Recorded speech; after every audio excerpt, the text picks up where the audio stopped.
İstanbul şəhərində keçirilən Oğuz döyüş gecəsində qələbə qazanan kim boksçularımız Adil Əliyevlə görüşüblər. Bu günlərdə Türkiyənin İstanbul şəhərində keçirilən Oğuz döyüş gecəsində qələbə qazanan Azərbaycan Kimboksing Federasiyasının üzvləri Azərbaycan Kimboksing Federasiyasının fəxri prezidenti Suraxanı rayon icra hakimiyyətinin başçısı Adil Əliyevlə görüşüblər. Görüşdə Azərbaycan Kimboksing Federasiyasının birinci vitse-prezidenti Elşən Abdulrəhimov da iştirak edib.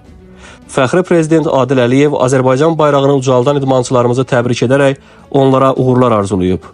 Adil Əliyev təbrikində son illər Azərbaycan kimboksçularının qazandığı uğurlarından da bəhs edib. Azərbaycan kimboksçuları son illər böyük uğurlar əldə edərək bayrağımızı ucaldırlar. Bu həm də ölkəmizin təbliğinə gətirib çıxarır. İdman özü böyük təbliğat formasıdır. Kimboksçularımız beynəlxalq arenada ölkəmizi layiqincə təmsil edirlər. Xüsusilə ölkə rəhbərinin idmana göstərdiyi diqqət və qayğısı kimboksçularımızın qələbə qazanmasına da böyük dəstək olur. Bu həm də idmançılarımız üçün də böyük bir etimaddır deyə Adil Əliyev qeyd edib.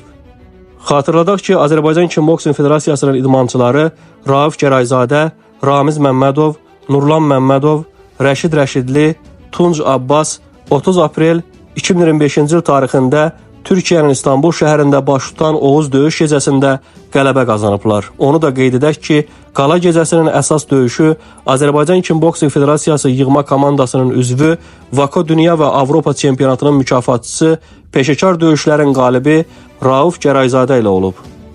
İdmançımız rəqibi üzərində qələbə qazanıb. Rauf Gərayzadənin şəxsi məşqçisi Xocalı İdman Klubunun baş məşqçisi Əli Cəfərovdur.